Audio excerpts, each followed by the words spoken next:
Em 1977, o físico Edward Purcell calculou que, se você empurrar uma bactéria e depois soltá-la, ela vai parar em cerca de 1 milionésimo de segundo. Nesse tempo, ela terá percorrido menos que a largura de um único átomo. O mesmo vale para um espermatozoide e muitos outros micro-organismos. Tudo isso tem a ver com ser muito pequeno.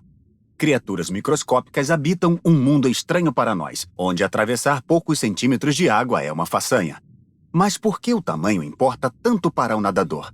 O que torna o mundo de um espermatozoide tão diferente do de um cachalote?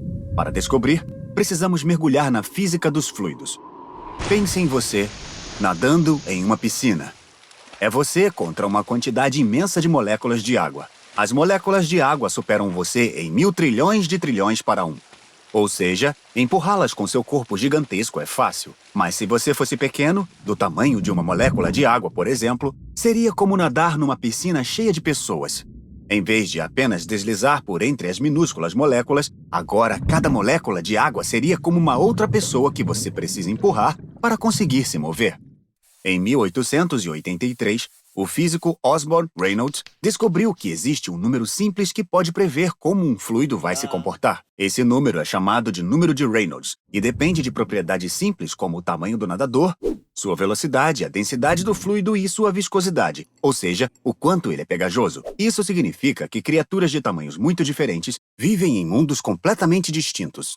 Por exemplo, por causa do seu tamanho gigantesco, o cachalote vive no mundo de número de Reynolds alto. Se ele bate o rabo uma vez, desliza por uma distância impressionante. Já os espermatozoides vivem num mundo de número de Reynolds baixo. Se um espermatozoide parasse de bater o rabo, não ultrapassaria um único átomo. Para imaginar como é ser um espermatozoide, você precisa se colocar no número de Reynolds dele. Imagine-se dentro de uma banheira cheia de melaço, movendo os braços devagar, como o ponteiro dos minutos de um relógio. Então, como os micro-organismos conseguem se locomover? Muitos simplesmente não se esforçam para nadar. Eles esperam que o alimento flutue até eles. Algo como uma vaca preguiçosa esperando a grama crescer de novo debaixo da boca. Mas muitos micro-organismos nadam, e é aí que entram as adaptações incríveis.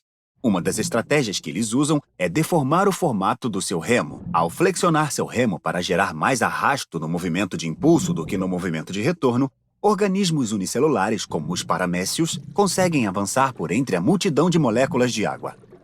Mas há uma solução ainda melhor usada por bactérias espermatozoides. Em vez de balançarem seus remos de um lado para o outro, eles os giram como um saca-rolhas. Assim como um saca-rolhas transforma o movimento de rotação em movimento para frente, eles giram suas caudas em forma de hélice para se impulsionar em um mundo onde a água parece tão densa quanto uma rolha. Outras estratégias são ainda mais estranhas. Algumas bactérias adotam o estilo do Batman. Usam ganchos como se fossem garras. Elas conseguem usar esse gancho como um estilingue e se lançar para frente. Outras recorrem à engenharia química. A bactéria H. pylori vive no muco ácido e viscoso do nosso estômago. Ela libera uma substância que torna o muco ao redor mais fino, permitindo deslizar por esse ambiente escorregadio. Talvez não seja surpresa que esses caras também sejam os responsáveis pelas úlceras no estômago. Quando você observa de perto o nosso corpo e o mundo ao nosso redor, dá para ver todo tipo de criatura minúscula encontrando formas de se locomover. Sem essas adaptações, as bactérias jamais encontrariam seus hospedeiros e os espermatozoides jamais chegariam aos óvulos, o que significa que você nunca teria uma úlcera, mas também nunca teria nascido. Se você gosta de aprender, inscreva-se em nosso canal. Toda semana, publicamos novos vídeos sobre tudo, desde a história do mundo de acordo com os gatos, até como ser um melhor ouvinte. Fique ligado e fique curioso!